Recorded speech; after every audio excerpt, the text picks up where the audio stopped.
واحد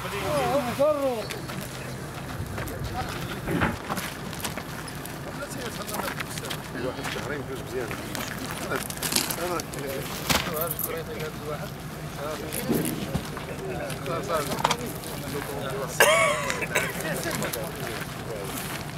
إذا كما كتشاهدوا هاد المحجوزات اللي على متن الحافلة بالنقل ديال البضائع اللي كتشوفوها الآن هي محملة بواحد الكمية كبيرة ديال المخدرات اللي كانت الناتج ديال المجهودات كبيرة اللي قامت بها العناصر ديال الأمن الجهوي مدينة الوزازات بالتنسيق مع الإدارة مع المديرية العامة ديال مراقبة التراب الوطني.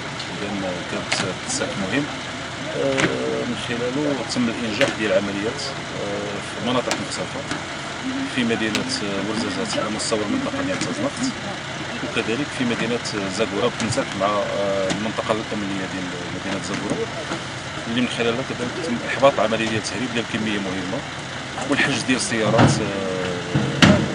رباعية الدفع كذلك سيارات خفيفة والضبط ديال مجموعة ديال الأشخاص اللي تم التقديم ديالهم للعدالة من أجل البت في الموضوع ديالهم. إذا الإحباط ديال هذه العمليات هادو كيتلاحظ أن مسلك جديد ولا كتاخذوا هاد العمليات ديال التهديد هو المسلك ديال الجنوب الشرقي للمملكة. إذا المصالح الأمنية كذلك المصالح ديال مراقبة التراب الوطني والمصالح الأمنية ديال الأمن الجهوي راه واعية بهذا التحرك هذا وكتقوم بالعمليات الضرورية والدراسات الضرورية من أجل الإحباط ديال جميع هذه العمليات ديال التهريب.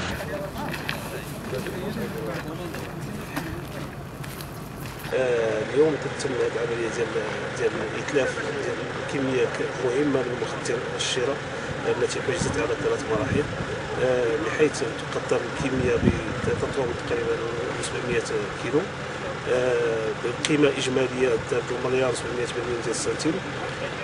العمليات تتم في إطار التدخل ديال الدرك الملكي والشرطة القضائية بمعلومات وفرها المكتب الوطني للأبحاث ومراقبة التراب الوطني.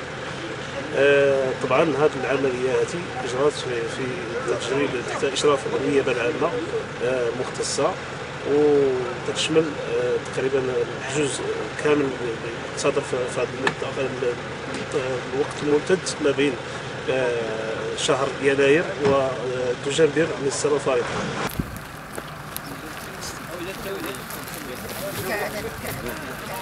كيف ما كتلاحظوا النيابه العامه حاضره لعمليه الاشراف على اتلاف كميه مهمه من المخدرات اللي كتبلغ حوالي 4 طن من المخدرات، وهذه العمليه كتاكد الدور الكبير اللي كتقوم به المصالح الامنيه بما فيها الضابطه القضائيه الشرطه القضائيه ورجال الدرك في محاربه الجريمه المنظمه بكافه اشكالها، وذلك بتنسيق تام مع النيابه العامه المختصه.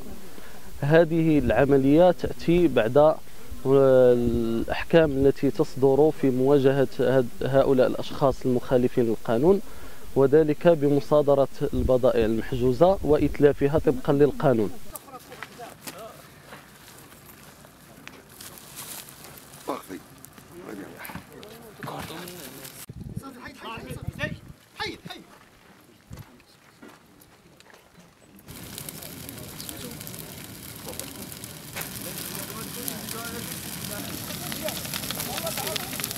الله